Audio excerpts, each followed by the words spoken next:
وہ یہ بھول جاتا ہے کہ حساب و کتاب کا دن تو بہت بعد میں آئے گا، بڑھاپا بہت پہلے آ جائے گا۔ بڑھاپا بھی حساب و کتاب کے دن سے پہلے کا ایک حساب و کتاب اللہ نے دنیا میں رکھا ہے۔ چال میں مضبوطی، انسان کی آواز میں مضبوطی، بات چیت، اور اس کے بعد ننکسہ فی الخلق، اللہ فرماتے ہیں انسان کو ہم ریورس گیئر لگا دیتے ہیں، چلو بھئی جہاں سے آئے تھے اسی حالت پہ جانا شروع۔ قرآن میں اسی کو دوسری جگہ یوں فرمایا، اولم نعمرکم ما تذکر فیہ من تذکر ما یتذکر فیہ من تذکر وجاءکم النذیر۔ قیامت کے دن اللہ تعالیٰ کہیں گے کہ کیا میں نے تمہیں اتنی عمر نہیں دی تھی کہ اگر کوئی نصیحت حاصل کرنا چاہتا تو حاصل کر لیتا، اتنا ٹائم ملا تھا اس کو۔ وجاءکم النذیر، اور تمہارے پاس ڈرانے والا بھی آیا۔ یعنی ایک تو اللہ نے عمر اتنی دی ہے کہ اس میں بھی انسان عقل سے کام لے تو اسے عبرت حاصل ہو جائے، دوسرا اس کے علاوہ بھی اللہ ڈرانے والے بھیجتے رہے۔ مفسرین لکھتے ہیں کہ یہ ڈرانے والا کون ہے، تو علماء لکھتے ہیں کہ یہ ایک نہیں ہے، یہ ہر دور میں ڈرانے والے آتے رہیں، اس میں پیغمبر بھی داخل ہیں، اس میں علماء بھی داخل ہیں، اس میں بے جان چیزیں بھی داخل ہیں۔ جو حادثات ہم صبح و شام اپنی آنکھوں سے دیکھ رہے ہیں، یہ حادثے بھی ہمیں ڈراتے ہیں، تیرے ساتھ بھی ایسا ہو سکتا ہے۔ پہلے زمانے میں کوئی حادثہ ہوتا تھا، کوئی ایکسیڈنٹ ہوتا تھا تو انسان کے جسم کے جو آرگن ہیں وہ ڈیمیج ہو جاتے تھے، آج بیٹھے بیٹھے ڈیمیج ہو رہے ہیں۔ پہلے اطلاع آتی تھی کہ فلاں بہت صحت مند ہے، کوئی بیماری نہیں ہے، لیکن پہاڑ سے کوئی پتھر ہوا لڑکا، وہ اس پہ لگ گیا، چلتے چلتے کوئی ٹکرا گیا، کوئی قتل کر دیا کسی نے، یہ ہو گیا وہ ہو گیا۔ لیکن جیسے جیسے دنیا ترقی کر رہی ہے، دنیا کی بے ثباتی میں، دنیا کی غیر یقینی ہونے کی کیفیت میں کمی کے بجائے اضافہ ہو رہا ہے۔ ترقی کا تقاضا یہ تھا کہ موت کا امکان بڑھنے کے بجائے کم ہو جاتا، لیکن جتنی ترقی ہو رہی ہے چند بیماریاں تو ختم ہو گئیں، لیکن اس کی جگہ دوسری ایسی بیماریوں نے جنم لیا کہ وہ موت کا امکان کم ہونے کے بجائے بڑھ گیا ہے۔ اب ایکسیڈنٹ ہونے کے لیے گاڑی کا ٹکر مارنا ضروری، بولے بھائی، بیٹھے بیٹھے بندے کے گردے فیل، اطلاع آتی ہے بھی ٹھیک ٹھاک بندہ ہے جی، گردے جواب دے گئے۔ بیٹھے بیٹھے اطلاع آتی ہے جی ہارٹ نے کام کرنا چھوڑ دیا۔ کیوں چھوڑ دیا بھائی؟ بہت سی بیماریوں میں تو ڈاکٹر کو بھی ریزن پتہ نہیں ہوتی، یہ کیا ہو گیا اس کو بیٹھے بیٹھے، تو گردے خراب، جگر خراب، ہارٹ اٹیک، ایسی ایسی بیماریاں۔ ہمارے ایک جوان دوست فٹ فاٹ، صبح اٹھے ہیں تو آدھے پیرالائز، آدھے دھڑ کام کرنا چھوڑ دیا۔ یہ اللہ کی طرف سے سگنل ہوتا ہے کہ ابھی آدھا خراب ہوا ہے، تھوڑے دنوں میں پورا خراب ہو جائے گا۔ جیسے اس آدھے دھڑ کے خراب ہونے کی آپ کو امید نہیں تھی، آپ خوش فہمی میں تھے کہ میں پورا ہی صحیح رہوں گا، جیسے ابھی پورا صحیح ہوں تو ہمیشہ پورا صحیح۔ اللہ آدھے پہ فالج گرا کے بتاتے ہیں کہ آدھی موت میں نے تجھے دے دی، ایسے ہی باقی بھی مر جائے گا کسی دن۔ لیکن جس کی پوری باڈی ٹھیک ہے وہ بھی موت کے لیے تیار نہیں، جس کی آدھی خراب ہو گئی آدھی ٹھیک ہے وہ بھی کھوپڑی میں موت کا تصور بٹھانے کے لیے تیار، ہر کام کے لیے ایگری ہے، معذرت کے ساتھ وہ کمبخت مرنے کے لیے تیار نہیں ہے۔ کمبخت کا لفظ تو ہلکی گالی ہے، کھوپڑی میں یہ بٹھانے کے لیے تیار ہی نہیں ہے کہ میں مر بھی سکتا ہوں۔ بڑھاپا ہے آگے، رسول اللہ صلی اللہ علیہ وسلم نے فرمایا جوانی کو غنیمت سمجھو، کس سے پہلے؟ بڑھاپے۔ یہ میں حدیث کا پہلے ترجمہ کر دیتا ہوں تاکہ پوری حدیث ایک دفعہ سامنے آ جائے۔ صحتک قبل سقمک، بیماری سے پہلے غنیمت سمجھو صحت کو۔ آپ آج صحت مند ہیں، کل صحت مند بولیں نہیں ہوں گے. یہ جو فٹ فاٹ گھوم رہے ہیں ہمیشہ تھوڑی فٹ فاٹ رہیں گے آپ. کس خوش فہمی میں مبتلا ہو گئے بھائی. جو ڈاکٹر لوگوں کو صحت دیتا ہے وہ خود کل بیمار پڑا ہوگا بستر پہ. صحتک قبل سقمک فراغک قبل شغلک. فرمایا آج کی فراغت کو مشغولیت سے پہلے غنیمت سمجھو. آج آپ کے لیے عبادت کا ٹائم ہے. آج آپ کے پاس اللہ کے بارے میں سوچنے کا ٹائم ہے. آج آپ کے پاس خیر کے کاموں کا ٹائم ہے. کل ایسی مصروفیت آ سکتی ہے کہ ہو سکتا ہے سر کھجانے کی فرصت آپ کے پاس نہ ہو. کوئی ایسی ٹینشن آ سکتی ہے کہ اسی میں مشغول ہو جاؤ. ابھی تو پب جی کھیلتے رہو بیٹھ کے فارغ ہو. کوئی بیماری مسلط ہو سکتی ہے. مشغولیت کا مطلب یہ نہیں کوئی ایسی جاب لگ جائے جس میں آپ 24 گھنٹے مشغول ہو, یہ بھی ممکن ہے. مشغولیت کا مطلب کوئی ایسی فکر, کوئی ایسی ٹینشن جو آپ کو تمام چیزوں سے غافل کر دے اور ایک ہی چیز کے پیچھے آپ لگے رہو. اس میں آپ کو کسی دوسری چیز کے بارے میں سوچنے کا موقع, جیسے کوئی بھوکے سے پوچھے کہ 2 اور 2 کتنے, تو وہ جواب میں کہتا ہے 4 روٹیاں. بھوک ایسی ٹینشن ہے کہ آدمی کو ہر چیز سے غافل, صرف وہ روٹی کے بارے میں سوچے گا. تبھی میں رمضان میں عصر کے بعد بیان بولو نہیں کرتا. مجھے پتہ ہے اس وقت ان کا دماغ خالی نہیں ہے, ان کے دماغ میں پکوڑے اور سموسے گھسے ہوئے. ان کو سمجھائیں گے سمجھ میں نہیں آئے گا. نبی صلی اللہ علیہ وسلم نے فرمایا پچھلی امتوں میں ایک پیغمبر نے جہاد کا حکم دیا اپنے ماتحت لوگوں کو. لڑائی اتنی سخت تھی, اتنی سخت, مسلمان کمزور تھے, دشمن بہت طاقتور. تو ان پیغمبر نے حکم دیا کہ جس شخص کی نئی نئی شادی ہوئی ہے اس کو ہمارے ساتھ جانے کی اجازت نہیں ہے. کیوں؟ وہ میدان میں بہادری سے لڑے گا نہیں, اس کا دل اٹکا رہے گا. یہ مثال ہے کہ انسان کے سامنے کوئی بھی آپ نے اس کو ویژن دینا ہے, کوئی بھی بات اس کے دماغ میں اتارنی ہے تو خالی ذہن ہونا ضروری ہے. کھوپڑی میں کچھ بھی اگر اس کے گھسا ہوا ہوگا تو وہ آپ کی بات غور سے بولو بھائی نہیں سنے گا. کھوپڑی جو ہے نا یہ ایک ہی ٹائم پہ 2 جگہ مشغول نہیں ہوتی. بھوک لگ رہی ہے اور آپ اس کو کچھ بٹھا کے سمجھا رہے ہیں, سمجھ میں نہیں آئے گا. لوگ مجھے کہتے ہیں رمضان میں, ابھی تو گزر گیا رمضان, رمضان میں جا کے آپ بیان کریں. میں کہتا ہوں بھائی رات کو بیان کروں گا, دن میں بیان نہیں کروں گا. لوگوں کی حالت دیکھی نہیں جا رہی ہوتی دن کے اندر, عجیب اسٹائل میں بیٹھے ہوئے ہوتے ہیں, منہ سے نہیں بول رہے ہوتے ہیں, بزبان حال کہہ رہے ہوتے ہیں پکوڑے لے کر آئے ہو جیب میں کہ نہیں لے کر آئے بس. اور میں کہتا ہوں نا جو افطاری کے ٹائم پہ آپ کسی کے آگے سے ایک سموسہ ہٹا کے دکھائیں, آپ دیکھیں اس کی کیفیت کیا ہوتی ہے. یہ انسانی فطرت ہے. تو آپ صلی اللہ علیہ وسلم نے فرمایا فراغک قبل شغلک, ابھی اللہ نے فراغت دی ہے, دماغ آپ کا بہت ساری چیزیں سیکھ سکتا ہے, بہت سارے کام مثبت کر سکتا ہے. اس خوش فہمی میں مت رہنا کہ دماغ ہمیشہ ایسا ہی فارغ رہے گا. آپ نے اس فراغت کو پب جی میں لگا دیا, آپ نے اس فراغت کو فضول محفلوں میں ضائع کر دیا, تاش کھیلنے میں, سنوکر میں ضائع کر دیا, تو ایک ٹائم آنے والا ہے آپ ٹائم کو ترسو گے, کاش میرے پاس ٹائم ہو اور میں یہ کر لوں, میں یہ کر لوں اور میں یہ کر لیتا. اکثر میں نے وہ لوگ جنہوں نے سچی توبہ کی ہے گناہوں سے, یا وہ غیر مسلم جنہوں نے اسلام قبول کیا ہے, اکثر ان کو میں نے جتنا اس بات پہ تڑپتا دیکھا ہے کہ کاش جو وقت گزر گیا وہ واپس آ جائے, اتنا کسی اور بات پہ ان کو میں نے تڑپتا ہوا نہیں دیکھا کہ ہم دیر سے آ رہے ہیں دین کی طرف.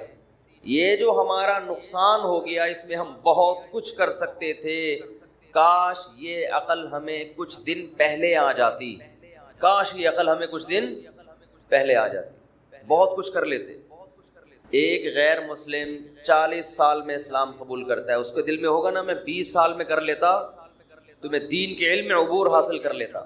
میں نے ایسے لوگ بھی سنے دیکھے ہیں کہ اسلام قبول کیا اور قرآن حفظ کرنے میں لگ گئے. اب یہ گورا مسلمان ہوا ہے جس کا میں نے انٹرویو بھی ڈالا ہے یوٹیوب پہ, حفظ قرآن میں لگا ہوا ہے, قرآن حفظ ہو جائے.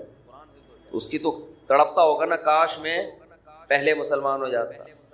اور وہ ہے بھی امریکن فوجی, افغانستان میں لڑنے کے لیے گیا تھا, وہاں ریٹائر ہوا, اسلام قبول کیا. اور ادھر میرا خیال ہے یہاں بھی, ادھر بھی ایک دن ہم نے گھومتا ہوا دیکھا تو کسی کوئی لے کر آیا اس کو, یہاں اتنی بڑی داڑھی ماشاء اللہ, شلوار قمیص پہنے ہوئے. میں سمجھا کوئی ہمارے کے پی کے پٹھان بھائی ہیں, نیا ہوٹل کھولا ہے انہوں نے یہاں پہ, تو ہم نے کہا ٹرائی کریں گے, چائے وائے جا کے پئیں گے. پتہ چلا بھائی یہ تو اردو آتی نہیں, تو امریکن ہے, قد بھی ماشاء اللہ. اور عجیب بات دیکھو, میں آپ کو بتاؤں, میں پینٹ شرٹ کے خلاف نہیں ہوں, میں نہیں کہتا کہ گناہ ہے, ناجائز ہے, نہ, لیکن انسان جب سچے دل سے توبہ کرتا ہے تو وہ غیروں کی ہر چیز چھوڑنے کی کوشش کرتا ہے. یہ میں نے بہت انگریز دیکھے ہیں, مسلمان ہوئے تو پینٹ شرٹ چھوڑ دی انہوں نے, حالانکہ ان کو کسی نے نہیں کہا کہ یہ کیا ہے, جائز ہے ناجائز. انہوں نے کہا اس بحث میں چھوڑو یار, جائز ناجائز سب کچھ چینج کرو. میں نے خود دیکھے ایسے گورے, ادھر کنورٹ ہوئے, جبہ پہن لیا عربوں والا, شلوار قمیص پہن لی پاکستانیوں جیسی. تو اس کی یوٹیوب پہ ویڈیو پڑی ہوگی, آپ دیکھ سکتے ہیں, اس کے میں نے گورے کا انٹرویو لیا تھا, شلوار قمیض. میں پھر کہہ رہا ہوں کہ پینٹ شرٹ حرام ناجائز نہیں ہے, لیکن یہ انسان جب سچی توبہ کرتا ہے نا, جب وہ آتا ہے تو کہتا ہے بس اس کی ہر چیز چھوڑو, ہر چیز چھوڑ دو. ایک انگریز مسلمان ہوا ماشاءاللہ, یہ 25 سال پرانی بات بتا رہا ہوں, ہمارے مدرسے میں تھا, وہ عربی لباس اس کا, اور بڑی لمبی لمبی نمازیں پڑھتا تھا. ہم اس کی نماز دیکھ کر شرمندہ ہوتے ہیں کہ یار اتنی تمیز سے نماز پڑھتا ہے. اس پر اکثر مجھے ایک واقعہ یاد آتا ہے, ایک انگریز مسلمان ہوا تو بڑی تمیز سے نماز پڑھتا تھا. اس نے کسی پاکستانی سے پوچھا, یار تمہاری 2 منٹ میں نماز ختم ہو جاتی ہے. پاکستانی چپ تو رہ نہیں سکتا. پاکستانی نے کہا اصل میں ہمارے اللہ سے پرانے تعلقات ہیں, تمہارا بھی نیا نیا کنیکشن بحال ہوا ہے, تمہیں کنیکٹ ہونے میں ٹائم لگتا ہے, ہماری پرانی سروس, ادھر اللہ اوپر کا کنیکشن بحال ہو گیا, ادھر سلام پھیر کے نکل لیے.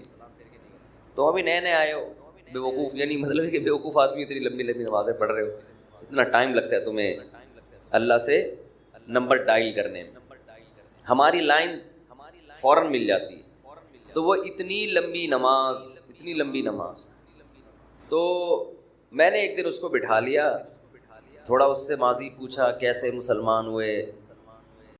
تو دیکھیں ضمیر اب ملامت کرے گا نا کہ یار جو غیرت مند ضمیر ہو, غیرت ہی ختم ہو گئی تو کوئی بات نہیں, پھر تو کہتے ہیں وہ بھی کر لے ہم بھی کر لے. جیسے انگریزوں کے ہاں تو کوئی مسئلہ ہی نہیں ہے, سسٹر کیا اپنا بوائے فرینڈ ہے اور بردر کا کی اپنی گرل فرینڈ ہے تو کہنا ٹھیک ہے, سسٹر کا اپنا بوائے فرینڈ رکھے, کوئی مسئلہ نہیں ہے. وہ غیرت میں صوفہ نکال دیا تھا انہوں نے گھروں سے, آپ کو پتہ ہے نا بھائی وہ کیا ہو گیا. واقع بھول پہنچ جاتے ہو یار آپ لوگ, پھر جو کئی بار سن چکے ہیں وہ پھر پریشان ہوتے ہیں نا. وہ اب آ گیا تو پھر وہ کنفیوژن رہے گی آپ لوگوں کو. وہ گوروں میں بھی کسی نے بتایا کہ بڑی غیرت ہوتی ہے, تو وہ ایک گورے نے دیکھا اس کی بچی جو ہے نا وہ پارک میں کسی بوائے فرینڈ کے ساتھ قابل اعتراض حالت میں, تو اس کو وہ گورا واقعہ سنا رہا ہے کسی پاکستانی کو کہ میرے اندر بڑی غیرت تھی, میں نے اپنی بیٹی کو دیکھا اس حالت میں, میں نے کہا میں اس کو چھوڑوں گا نہیں. کہتے چلو اس دفعہ تو برداشت کر لیا, آئندہ میں نہیں چھوڑوں گا. کہتے پھر وہ مختصر کر رہا ہوں میں واقعہ, ہوتے ہوتے ایک دن کیا ہوا, پھر دوبارہ دیکھا, میں نے کہا اب نہیں چھوڑوں گا. پھر کہا چلو یار اس دفعہ معاف کر دو. ایک دن کیا ہوا, گھر میں جو بیٹھک ہوتا ہے نا, گیسٹ روم جو ہوتا ہے, وہاں سوئے بیٹھے ہوئے اور عجیب قابل اعتراض حالت میں, تو وہ گورا پاکستانی کو بتا رہا ہے کہ مجھے اتنا غصہ آیا کہ اس دفعہ میں نے کہا اب میں معاف نہیں کروں گا. غیرت جاگ گئی بھائی. اس نے پوچھا پاکستانی نے تو نے کیا کیا غیرت میں, اس نے کہا میں نے وہ صوفہ ہی گھر سے نکال دیا, غیرت میں آ کے وہ صوفہ ہی گھر سے میں نے نکال دیا. واہ زبردست خاندانی غیرت. خیر لیکن گورے یہ بھی نہیں کرتے, گورے یہ بھی نہیں کرتے, کہتے ہیں یار کیا ہے, اس کی اپنی لائف ہے, اپنے صوفہ بھی اس کا اپنے پیسوں سے لے کر آئی ہے, وہ اس کا اگر آپ کا صوفہ ہے تو اس پہ وہ کرایہ ہو سکتا ہے آپ سے مانگ لیں. معاملات میں بالکل کلیئر ہوتے ہیں, وہ 1 نمبر ہوتے ہیں معاملات میں, 2 نمبری ان کے ہاں نہیں ہے. باقی یہ چیز ہی ان کا چونکہ فیملی سسٹم ختم ہو گیا نا, اور girl friend boy friend culture اتنا کہ وہ غیرت ویرت سب ختم. تو اس لیے تو چیختا ہوں اتنا کہ شادیاں کرو اپنے کم عمری میں نکاح کرو, تاکہ یہ غیرت والا سسٹم برقرار رہے, کیونکہ یہ ایک حد تک چلے گا. ہمارے یہاں بھی غیرت جب یہ زیادہ ہو جائے گا نا, گرل فرینڈ بوائے فرینڈ زیادہ ہو جائے گا, تو غیرت ویرت ہمارے یہاں بھی ختم. ایک حد تک انسان اپنے ضمیر کی بات سنتا ہے, اس کے بعد ضمیر کے آگے جو ہے نا وہ ہتھیار, ضمیر کو مردہ کر دیتا ہے پھر وہ.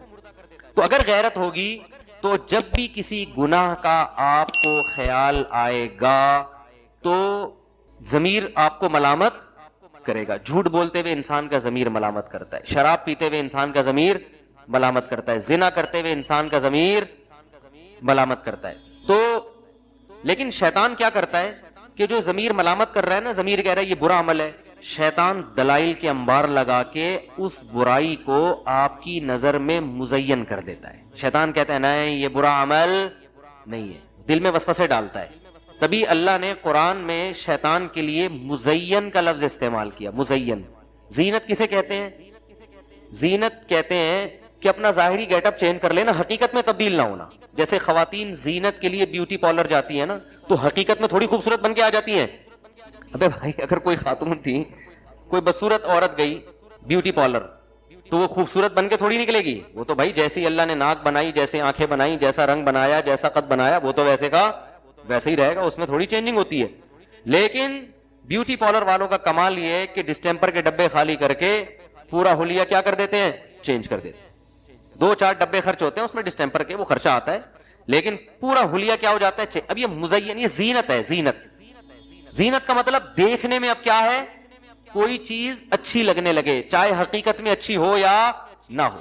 بالکل ایسے جیسے کھانے کے ایک خوشبودار کھانا واقعی اچھا ہوتا ہے, اور ایک کھانا اچھا نہیں ہے لیکن آپ کے سامنے جو جس پیکنگ میں پیش کیا گیا نا, اس پیکنگ کو دیکھ کر آپ اس کھانے پہ لٹو ہو گئے.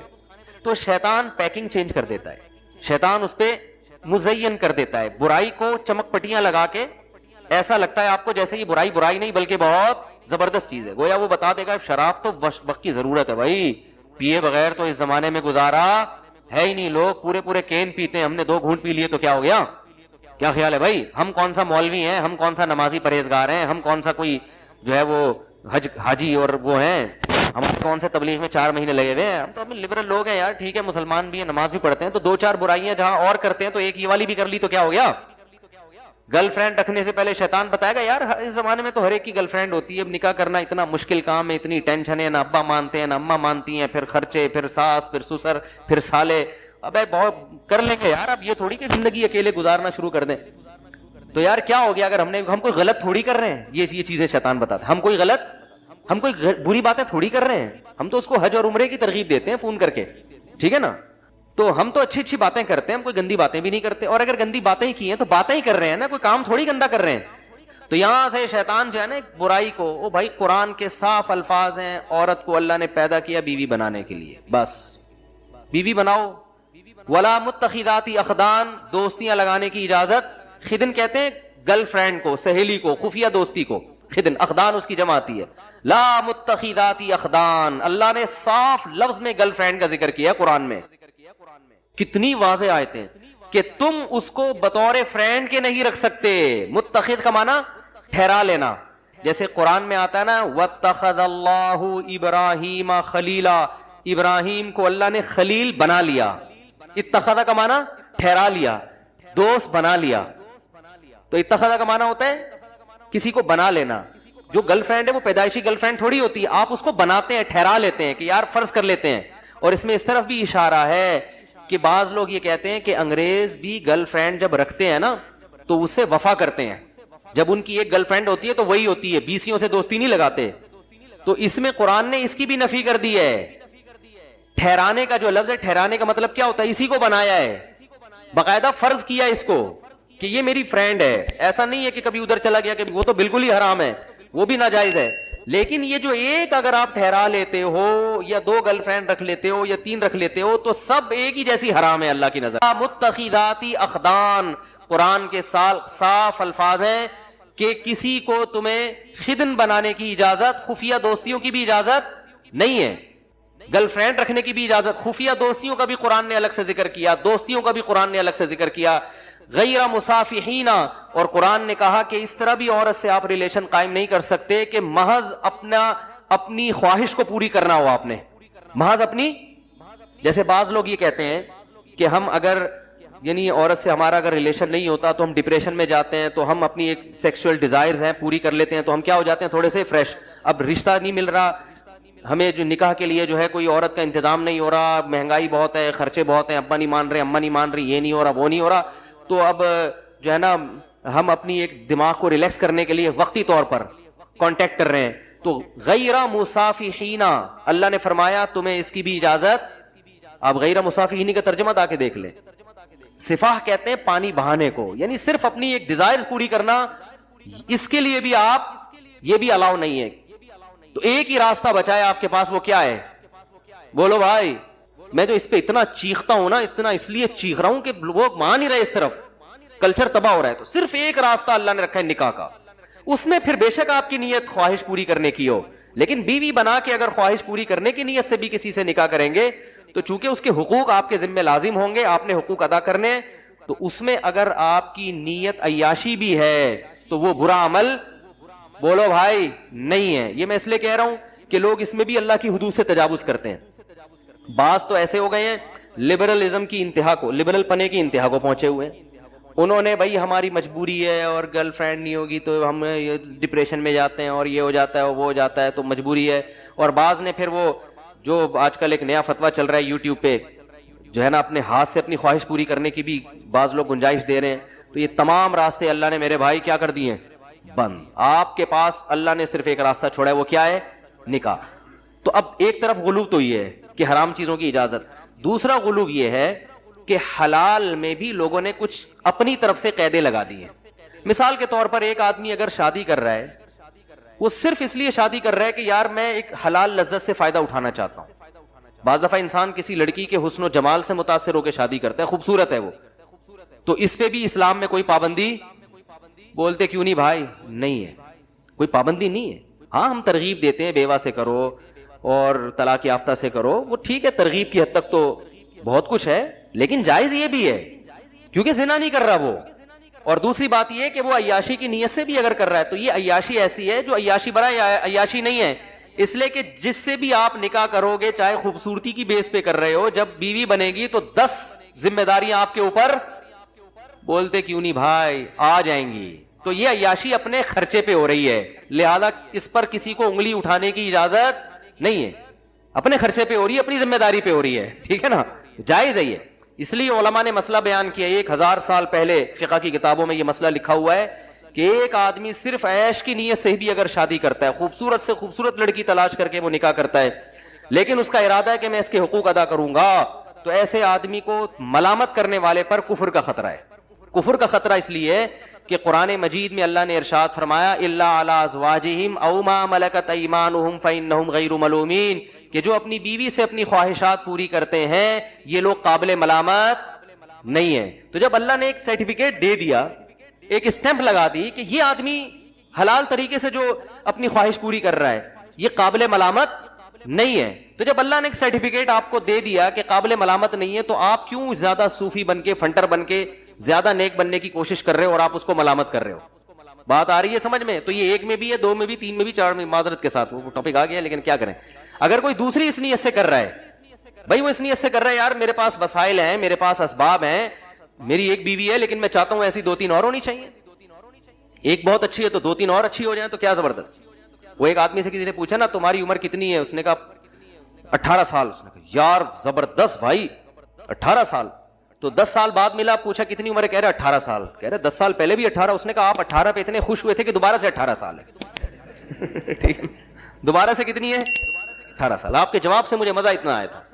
تو ایک آدمی کی شادی ہوئی، اتنی اچھی بیوی ملی اس کو، تو بھائی یار ایک اور ایسی ہو جائے، اللہ نے وسائل دیے ہیں، میں گھر دے سکتا ہوں، الگ گھر اس کے ساتھ نہیں، گھر دے سکتا ہوں اس کو، میرے پاس وسائل ہیں، کوئی بات نہیں بھائی. اگر آپ کا مقصد صرف جائز عیش و عشرت ہے تو بھی ٹھیک ہے، کوئی دوسرا آپ کو ملامت، اسلام نے اس کو لیگل قرار دیا. کیونکہ وجہ اس کی ہے کہ اس بہانے کسی عورت کو ٹھکانہ تو مل رہا ہے نا، اس کو ایک عدد میاں بھی تو مل رہا ہے، اس کی بھی تو حلال خواہش پوری ہو رہی ہے، اور دوسرا اس کو کفالت مل رہی ہے، اس کی اولاد کو باپ مل رہا ہے، اس کی ہونے والی اولاد کو.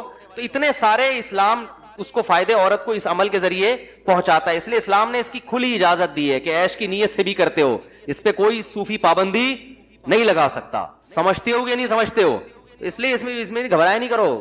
اگر کوئی میرے پاس لوگ آ رہے ہیں گھبرائے ہوئے ٹانگوں کے ساتھ، یار وہ لڑکی مجھے بہت پسند آ گئی ہے اور میں تو، لوگ کہنے دیں کہ یار تم تو مزے کے لیے شادی کر رہے ہو، تو یار میں تو، میرا بھی ضمیر مجھے ملامت کر رہا ہے. میں نے کہا کیوں ملامت کر رہے بھائی؟ آپ اپنے پیسوں سے نہاری کھاتے ہو مزے کے لیے، اپنے پیسوں سے انڈے والے برگر کے بجائے زنگر برگر کھا رہے ہو آپ، تو حلال ہے نا. تو ایسے ہی میرے بھائی یہ بھی حلال ہے, لیکن اس میں عورت کو کیا ہے فائدہ ہے. فائدہ یہ ہے کہ جیسے اللہ نے ڈیزائرز آپ میں رکھی ہیں, عورت کے اندر بھی ڈیزائرز رکھی ہیں. آپ میں رکھی اس لیے تاکہ آپ اس کی ڈیزائرز پوری کرو, اور اس کی ڈیزائرز اس کے ذریعے آپ کی ڈیزائرز پوری ہوں. اگر اس خواہشات پہ آپ قابو پا کے بیٹھ جائیں گے تو صرف آپ کا نقصان نہیں ہے, عورت کا بھی نقصان ہے. اس میں بہت مشکل ہے بات سمجھانا. دیکھو اگر ہم برگر انڈے والا کھانا چھوڑ دیں تو اس برگر والے کا بھی تو نقصان ہے نا اس میں. وہ کہے گا یار تم لوگ مسور کی دال پہ گزارا کر رہے ہو, میرے تو انڈے والے برگر کے کاروبار سارا کیا ہو گیا, ٹھپ ہو گیا نا. تو ہم یہ کہیں گے بھائی جن کے پاس پیسہ ہے وہ انڈے والا برگر بھی کھائیں, زیادہ پیسہ ہے تو زنگر برگر بھی کھائیں وہ, کیونکہ برگر والوں کو بھی تو اللہ نے روزی دینی ہے کہ نہیں دینی.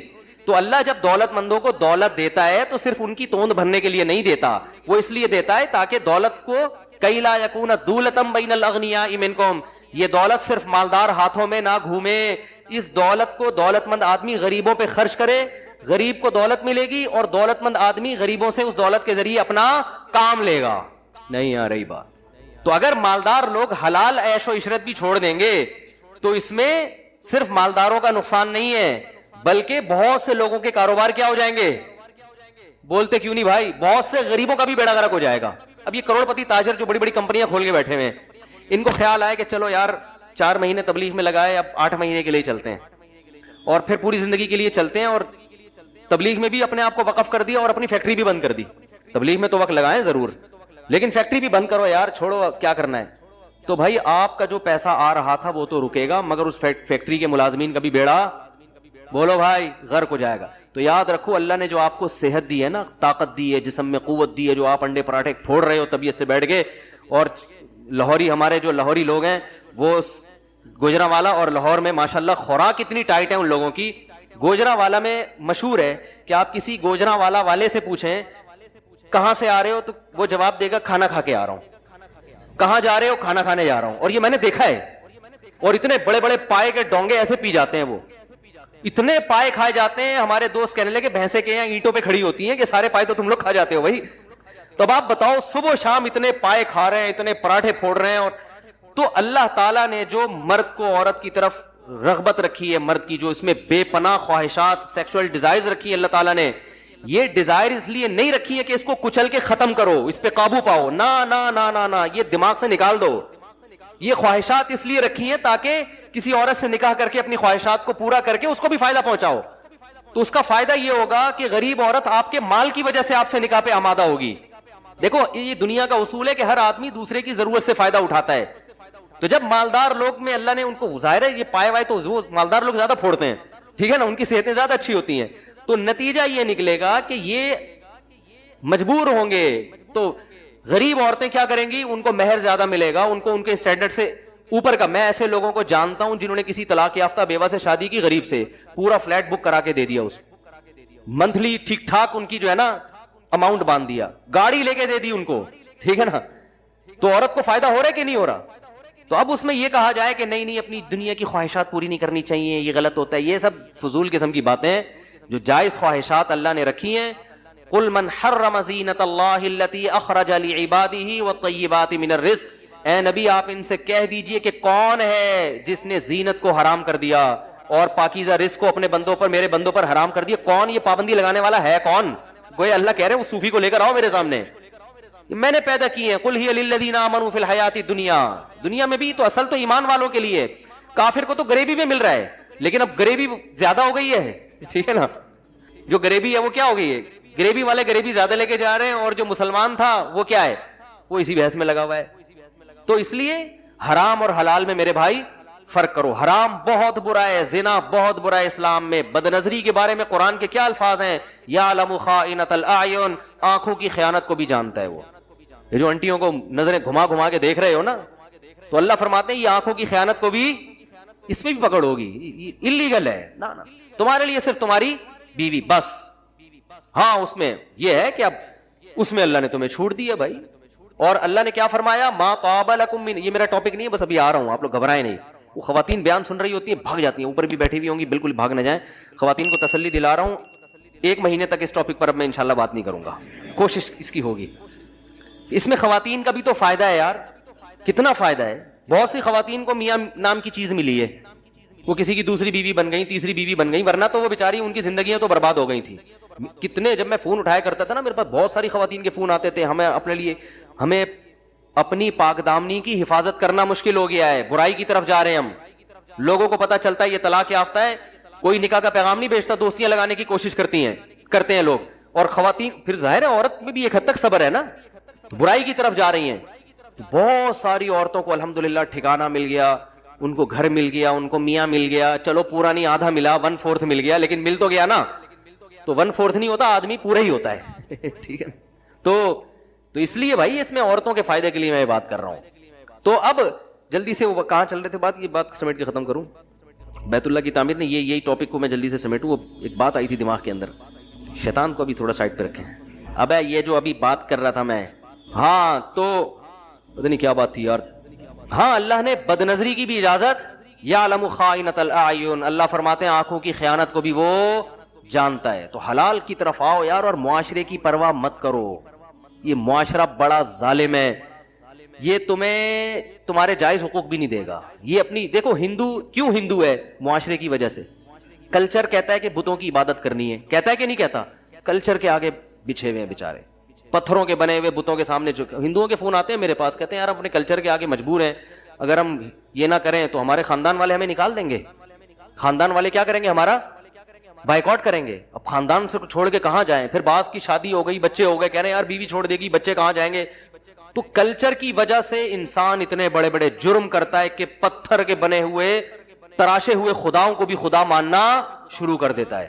نہیں آ رہی بات؟ یہ کلچر بڑی خطرناک چیز ہے. تو کلچر کوئی بڑے جرائم بھی کلچر ہی کرواتا ہے, چھوٹے جرائم بھی کیا کرواتا ہے؟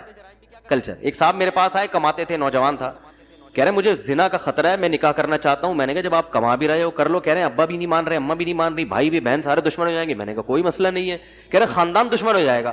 میں نے کہا جب آپ کی اپنی جاب ہے, الگ گھر لو رینٹ پہ,